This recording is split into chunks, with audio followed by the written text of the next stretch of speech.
अशोक स्तंभ को सम्राट अशोक ने लगभग 250 ईसा पूर्व में बनवाया था। यह कोई इकलौता स्तंभ नहीं है जो सम्राट अशोक ने बनवाया था। इसके अलावा भी कई स्तंभ बनाए गए थे जो भारतीय उपमहाद्वीप में फैले उनके राज्य में कई जगह पर लगाए गए थे। खासकर ये स्तंभ बौद्ध मठों में लगाए गए थे। आइए अब जानते हैं क्या है अशोक स्तंभ का इतिहास। देश के राष्ट्रीय प्रतीक चिन्ह कोई मामूली प्रतीक नहीं, ये एक क्रूर सम्राट के हृदय परिवर्तन की घटना को भी बयां करता है। आज से पहले 273 ईसा पूर्व के कालखंड में पीछे चला जाए तो भारतवर्ष में मौर्य वंश तीसरे राजा अशोक का राज था। वो एक क्रूर शासक माने जाते थे। कलिंगा युद्ध के नरसंहार ने इसे क्रूर शासक का ऐसा हृदय परिवर्तन किया कि उसने अपना जीवन बौद्ध धर्म को समर्पित कर दिया। इसी बौद्ध धर्म के प्रचार में उनका पूरा परिवार शामिल हो गया और उन्होंने सारनाथ में अशोक स्तंभ का निर्माण करवाया। यहाँ भगवान बुद्ध ने अपना पहला उपदेश दिया था और इसे सिंह गर्जना के तौर पर भी जाना जाता है। भारत की आजादी के बाद देश का भी कायाकल्प हुआ। शायद इसलिए देश के संविधान निर्माताओं ने इसे राष्ट्रीय प्रतीक के तौर पर मान्यता दी।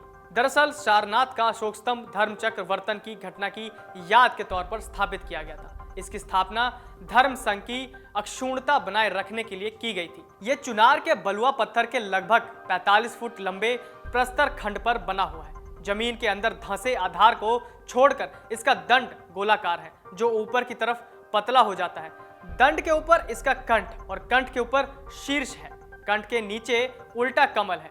गोलाकार कंठ चक्र से 4 भागों में बटा है। उनमें हाथी, घोड़ा, सांड और सिंह की सजीव आकृतियां उभरी हुई हैं। कंठ के ऊपर शीर्ष में 4 सिंह मूर्तियां हैं जो एक दूसरी से जुड़ी हुई हैं। इन चारों के बीच में एक छोटा दंड था जो 32 तिल्लियों वाले धर्म चक्र को प्रदर्शित करता है। यह भगवान बुद्ध के 32 महापुरुष गुणों का प्रतीक माना जाता है। यह स्तंभ अपनी बनावट में ही अद्भुत है। इस वक्त इसका निचला भाग अपने मूल स्थान में है, शेष संग्रहालय में रखा है। धर्म चक्र के केवल कुछ ही टुकड़े उपलब्ध हैं। चक्र रहित सिंह शीर्ष ही आज भारत गणतंत्र का राज्य चिन्ह है। सारनाथ के जिस अशोक स्तंभ को भारत के राष्ट्रीय प्रतीक होने का गौरव प्राप्त है उसमें दिखाए गए सिंहों का भी अपना महत्व है। हालांकि 4 में से केवल 3 ही सिंह प्रत्यक्ष तौर पर दिखाई पड़ते हैं। बौद्ध धर्म के मुताबिक सिंह विश्व गुरु और तथागत बुद्ध माने जाते हैं। पाली गाथाओं के अनुसार भगवान बुद्ध शाक्य सिंह और नरसिंह भी माने गए हैं। बुद्ध ने वर्षावास समाप्ति पर मृगत दाव में भिक्षुओं को चारों दिशाओं में जाकर लोक कल्याण हेतु बहुजन हिताय बहुजन सुखाय का प्रचार करने को कहा था। यही जगह आज सारनाथ के नाम से मशहूर है। इसलिए यहाँ पर मौर्य साम्राज्य के तीसरे सम्राट व सम्राट चंद्रगुप्त मौर्य के पौत्र चक्रवर्ती अशोक महान ने चारों दिशाओं में सिंह गर्जना करते हुए शेरों का निर्माण करवाया था। चक्रवर्ती सम्राट अशोक महान का यह चौमुखी सिंह स्तंभ विश्वगुरु तथागत बुद्ध के धर्म चक्र प्रवर्तन तथा उनके लोक कल्याणकारी धर्म के प्रतीक के रूप में स्थापित है। भारत का राष्ट्रीय प्रतीक अपने आप में अनोखा और अद्वितीय है।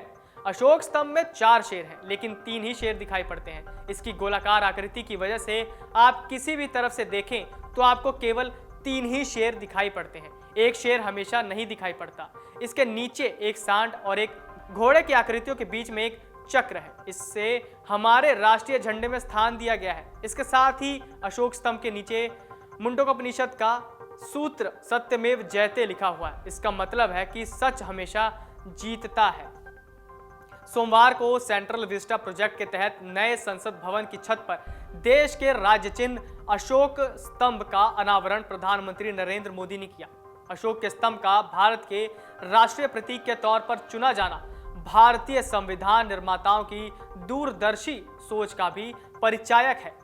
देश की संसद पर इसका होना भी अपना महत्व रखता है। सम्राट अशोक की इस लाट और भारत के बीच भी एक खास संबंध है। राष्ट्रीय प्रतीक अधिकार का प्रतीक है और सरकार के सभी आधिकारिक संचार में इसका इस्तेमाल किया जाता है। भारत के इस राष्ट्रीय प्रतीक या राज्य चिन्ह को सारनाथ के अशोक स्तंभ से लिया गया। यह प्रतीक दुनिया में किसी भी देश स्वतंत्र राष्ट्र के अस्तित्व और संस्कृति प्रतिनिधित्व करता है। इसे राज्य प्रतीक कहा जाता है। इसे 26 जनवरी 1950 को अपनाया गया था, जिस दिन भारतीय संविधान लागू हुआ था। तभी से ये भारत गणराज्य द्वारा भारत के राष्ट्रीय चिन्ह के रूप में इस्तेमाल किया जाता है। आइए अब आपको बताते हैं कि इस चिन्ह का कौन कर सकता है उपयोग और कौन नहीं। इसकी ताकत इतनी है कि ये एक साधारण से कागज पर लग जाए तो उसका महत्व बढ़ा देता है, क्योंकि यह संवैधानिक पद और संविधान की ताकत को प्रदर्शित करता है। अशोक की लाट वाले इस राष्ट्रीय प्रतीक का इस्तेमाल हर कोई नहीं कर सकता, केवल संवैधानिक पदों पर आसीन व्यक्ति ही इसका इस्तेमाल कर सकते हैं। इनमें देश के राष्ट्रपति, उपराष्ट्रपति, प्रधानमंत्री, केंद्रीय मंत्री, राज्यपाल, उपराज्यपाल, न्यायपालिका और सरकारी संस्थाओं के उच्च अधिकारी जैसे लोग आते हैं।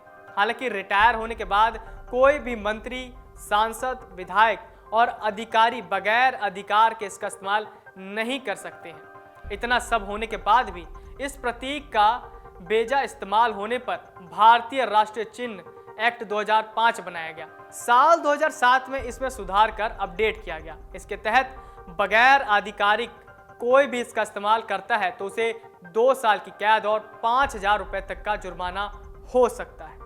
नमस्कार। डाउनलोड करें अमर उजाला ऐप और पाएं खबरें लगातार। अगर आप ये वीडियो YouTube पर देख रहे हैं तो हमारे चैनल को सब्सक्राइब करें और बेल आइकन को दबाना ना भूलें। अगर आप Facebook पर ये वीडियो देख रहे हैं तो हमारे पेज को लाइक करें।